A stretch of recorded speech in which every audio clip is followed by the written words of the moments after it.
Indian cinema ചരിത്രത്തിൽ പുതിയ റെക്കോർഡുകൾ ഉണ്ടാക്കി ബാഹുബലി 2 ഇന്നും പ്രദർശനം തുടരുകയാണ്.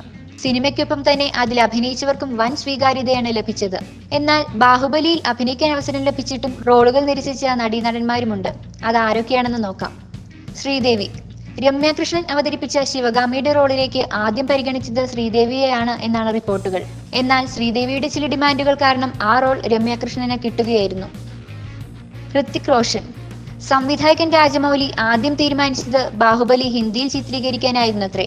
ഹൃത്തിക് റോഷനെ ബാഹുബലിയാക്കി മറ്റു ഭാഷകളിലേക്ക് മൊഴിമാറ്റം ചെയ്യാനായിരുന്നു അദ്ദേഹത്തിന്റെ പ്ലാൻ. എന്നാൽ ഹൃത്തിക്കിന് താല്പര്യമില്ലാത്തതിനാൽ പിന്മാറുകയായിരുന്നു. മോഹൻലാൽ. സത്യരാജ് അവതരിപ്പിച്ച കട്ടപ്പ എന്ന കഥാപാത്രം അഭിനയിക്കാൻ മോഹൻലാലിന് അവസരം ലഭിച്ചിരുന്നു എന്നാണ് റിപ്പോർട്ടുകൾ. എന്നാൽ മോഹൻലാൽ അത് നിരസിക്കുകയായിരുന്നു. നയൻതാര. ബാഹുബലിയിലെ ശക്തമായ സ്ത്രീ കഥാപാത്രമായ ദേവസേനയെ അവതരിപ്പിക്കാൻ ലേഡി സൂപ്പർ സ്റ്റാർ നയൻതാരയ്ക്ക് അവസരം ലഭിച്ചിരുന്നു അത്രേ. എന്നാൽ നയൻതാര റോൾ നിരസിച്ചതോടെ അനുഷ്കയെ തിരഞ്ഞെടുക്കുകയായിരുന്നു. John Abraham. രാജമൗലി ഭല്ലാലദേവയാകാൻ ആദ്യം ജോൺ എബ്രഹാമിനെ സമീപിച്ചെങ്കിലും പ്രതികരണം ഒന്നും ലഭിക്കാത്തതിനാൽ റാണയെ തിരഞ്ഞെടുക്കുകയായിരുന്നു. വിവേക് ഒബ്രോയ്. ഭല്ലാലദേവയാകാൻ വിവേക് ഒബ്രോയിനെയും രാജമൗലി സമീപിച്ചു എന്നാണ് റിപ്പോർട്ടുകൾ. എന്നാൽ തിരക്ക് കാരണം വിവേകും ഒഴിയുകയായിരുന്നു. സോനം കപൂർ.